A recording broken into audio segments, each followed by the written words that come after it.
Dear student, welcome to skill study centre YouTube channel. दोस्तों, आज हम लोग बाल मनोविज्ञान के 20 प्रश्नों को सॉल्व करेंगे जो स्पेशली सीटेट एग्ज़ाम के लिए बनाए हैं। सीटेट एग्ज़ाम का पैटर्न वही है और सारे प्रीवियस ईयर क्वेश्चन ही आ रहे हैं, तो इसमें मैंने सारे प्रीवियस ईयर क्वेश्चन ही लिए हैं जो आपके एग्ज़ाम के पॉइंट ऑफ व्यू से बहुत ज़्यादा हेल्पफुल हैं।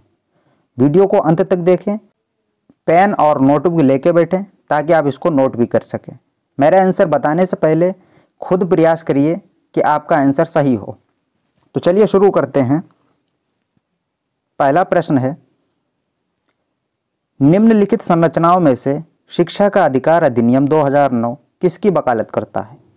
ऑप्शन ए समावेशी शिक्षा, ऑप्शन बी पृथक्करण, ऑप्शन सी मुख्यधारा शिक्षा, ऑप्शन डी एकीकृत शिक्षा। तो इसका ऑप्शन सही होगा ए, समावेशी शिक्षा, इंक्लूसिव एजुकेशन। अगला प्रश्न देखते हैं। यह विचारधारा है कि सभी बच्चों को एक नियमित विद्यालय व्यवस्था में समान शिक्षा प्राप्त करने का अधिकार हो। मुख्यधारा शिक्षा, विशेष शिक्षा, बहुल सांस्कृतिक शिक्षा या समावेशी शिक्षा। तो इसका ऑप्शन सही होगा ऑप्शन डी, समावेशी शिक्षा। तीसरा प्रश्न देखते हैं। एक शिक्षक को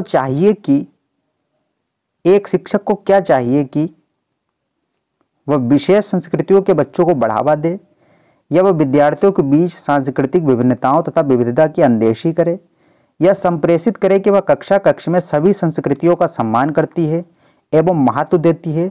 और ऑप्शन डी है विद्यार्थियों के बीच तुलना को अधिकतम करे। ठीक है, आप इसको कैंसिलेशन भी से कर सकते हैं। ऑप्शन डी नहीं होगा, विद्यार्थियों के बीच तुलना को अधिकतम करें, गलत।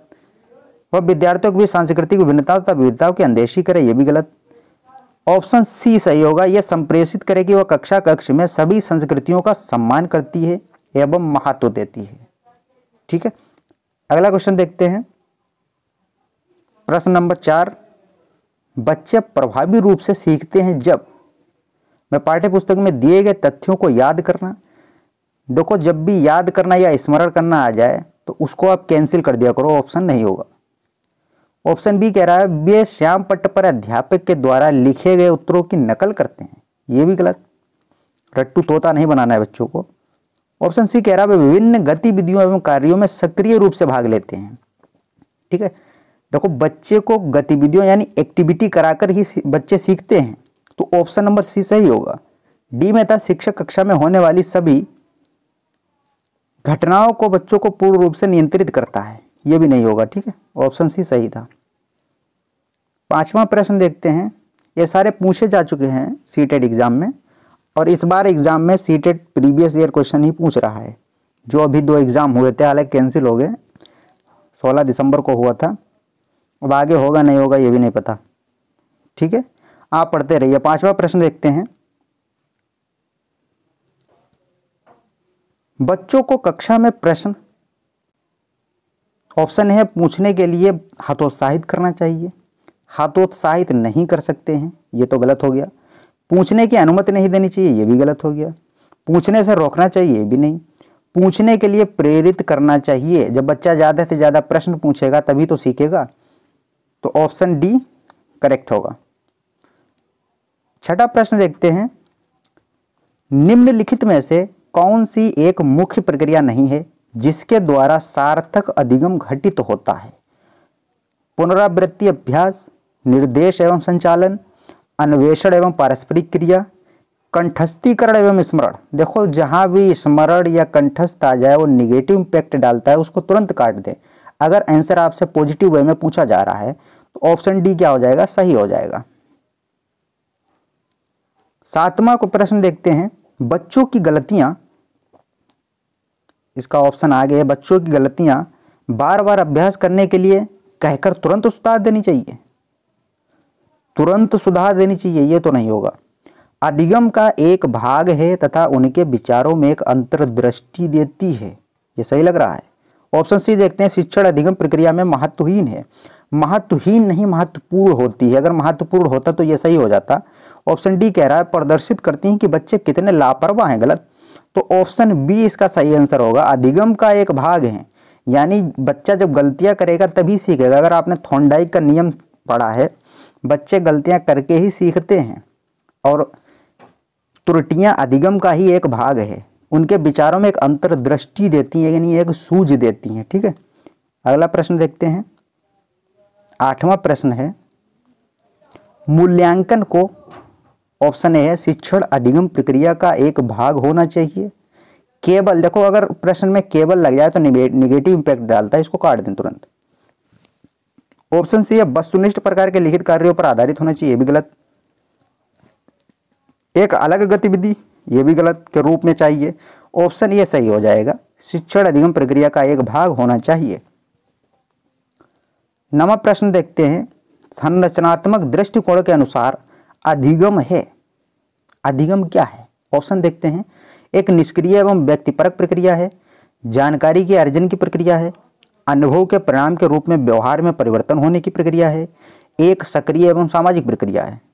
तो इसका आंसर आप कमेंट बॉक्स में बता भी सकते हैं वीडियो को पॉज करके। तो इसका ऑप्शन होगा, करेक्ट आंसर होगा डी, एक सक्रिय एवं सामाजिक प्रक्रिया है। यानी बच्चा सक्रिय तो रहता ही सीखने के लिए, और समाज में लोग रहते हैं, उसे इंटरेक्ट करके सीखता है। अगला प्रश्न देखते हैं। 10वां प्रश्न है,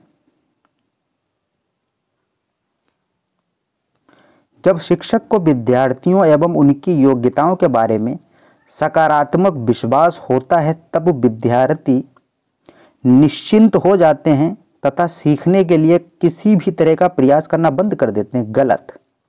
बच्चे हमेशा सक्रिय रहते हैं, ये बात याद रखना। बच्चों का उत्साह भंग हो जाता है तथा वे दबाव में आ जाते हैं। ऑप्शन सी कह रहा है किसी भी रूप में प्रभावित नहीं होते हैं। ऑप्शन डी कह रहा है सीखने के लिए उत्सुक एवं प्रेरित रहते हैं। ठीक है, ये सभी को आंसर पता होगा। ऑप्शन नंबर डी, सीखने के लिए हमेशा उत्सुक रहते हैं और प्रेरित रहते हैं। अगला प्रश्न देखते हैं। 11वां प्रश्न है, वह विधियां जिनके प्रयोग में विद्यार्थियों की 100 पहल व प्रयास शामिल है। इसके ऑप्शन आगे देखते हैं, निम्नलिखित में से किसका उदाहरण है? निगमनात्मक विधि, अधिगमकर्ता केंद्रित विधि, परंपरागत विधि, अंतर्वैयक्तिक बुद्धि। ये तो वैसे ही कट जाएगा, विधि पूछ रहा है, इसमें बुद्धि आ गया। ठीक है, तो इसका सही आंसर क्या होगा? ऑप्शन नंबर बी, अधिगमकर्ता केंद्रित विधि। 12वां प्रश्न देखते हैं। ये इंपॉर्टेंट प्रश्न है, इस बार सीटेट में यहां से क्वेश्चन पूछा भी गया था। निम्नलिखित में से कौन प्राथमिक सामाजिकरण का माध्यम है? आप समझ रहे होंगे। ऑप्शन नंबर सी, परिवार। यह भी क्वेश्चन पूछा जाता है कि परिवार में जो बच्चे की शिक्षिका होती है वो कौन होती है? वो माँ होती है। ठीक है, और अनौपचारिक रूप से शिक्षा देती है। अगला प्रश्न देखते हैं। तीसरा प्रश्न है, इंपॉर्टेंट प्रश्न है। जीन पियाजे के सिद्धांत का प्रमुख प्रस्ताव है। ऑप्शन ए, बच्चों की सोच वयस्कों से बेहतर होती है। बच्चों की सोच मात्रात्मक रूप में वयस्कों से बेहतर होती है। ऑप्शन सी कह रहा है बच्चों की सोच गुणात्मक रूप में वयस्कों से भिन्न होती है। या ऑप्शन डी कह रहा है बच्चों की सोच वयस्कों से निम्न होती है। निम्न नहीं होती है, बच्चों की सोच मात्रात्मक रूप में। पियाजे ने मात्रात्मक रूप में कुछ भी नहीं बताया है, पियाजे ने गुणात्मक रूप के बारे में ही चर्चा की है। तो बच्चों की सोच गुणात्मक रूप में वयस्कों से भिन्न होती है। यह क्वेश्चन इंपॉर्टेंट है, पूछा जाता है। 14वां प्रश्न देखते हैं। यह भी बहुत पूछा जाता है। जेंडर है एक मनोवैज्ञानिक सत्ता, एक सामाजिक संरचना, एक आर्थिक अवधारणा या एक जैविक निर्धारक?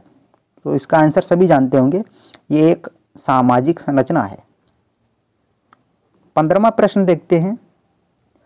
निम्नलिखित में से कौन विकास के व्यापक आयामों की सही पहचान करता है? ऑप्शन है संवेगात्मक, बौद्धिक या आध्यात्मिक एवं स्वभाव। ऑप्शन बी में शारीरिक, व्यक्तित्व, आध्यात्मिक एवं संवेगात्मक। ऑप्शन सी में है सामाजिक, शारीरिक, व्यक्तित्व या स्वभाव। ऑप्शन डी कह रहा है शारीरिक, संज्ञानात्मक, सामाजिक और संवेगात्मक। करेक्ट इसका ऑर्डर यही होगा, बच्चे का पहले शारीरिक विकास होता है, उसके बाद संज्ञानात्मक विकास होता है और उसके बाद या अंत में सामाजिक और संवेगात्मक विकास होता है। ठीक है, 16वां प्रश्न देखते हैं।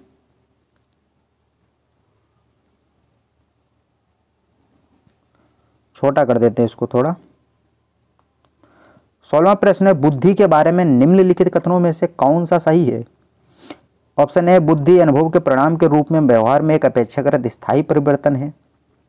बुद्धि एक आनुवांशिक विशेषक है जिसमें मानसिक गतिविधियां जैसे स्मरण एवं तर्क शामिल होती है। बुद्धि बहुआयामी है जिसमें बुद्धि परीक्षणों के द्वारा पूर्ण रूप से परिमेय न की जाने वाली कई योग्यताएं शामिल हैं। ऑप्शन डी कह रहा है बुद्धि अभिसारी रूप से सोचने की क्षमता है। ठीक है, तो इसका करेक्ट आंसर क्या होगा? ऑप्शन सी, बुद्धि बहुआयामी है जिसमें बुद्धि परीक्षणों के द्वारा पूर्ण रूप से परिमेय न की जाने वाली कई योग्यताएं होती हैं। बुद्धि को पूरी तरीके से मापा नहीं जा सकता है क्योंकि प्रत्येक व्यक्ति या बच्चे की बुद्धि अलग होती है। ठीक है, अगला प्रश्न है 17वां। प्रगतिशील शिक्षा में बच्चों को किस तरह से देखा जाता है? निष्क्रिय अनुकारकों के रूप में, सक्रिय अन्वेषकों के रूप में, खाली स्लेटों के रूप में, छोटे वयस्कों के रूप में। देखो निष्क्रिय तो बच्चा होता ही नहीं, ये तो गलत हो जाएगा। सक्रिय अन्वेषकों के रूप में यही करेक्ट आंसर हो जाएगा आपका। 18वां प्रश्न देखते हैं। ये इंपॉर्टेंट प्रश्न है, यहाँ से 2 या 3 क्वेश्चन बनते हैं आपके सीटेट में।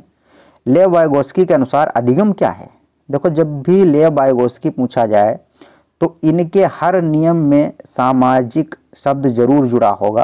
तो देख लो सामाजिक शब्द कहाँ है? ऑप्शन डी में एक सामाजिक गतिविधि है।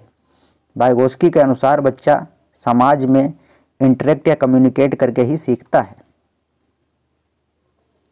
वह अवधि जो वयस्कता के संक्रमण की पहल करती है उसे क्या कहते हैं?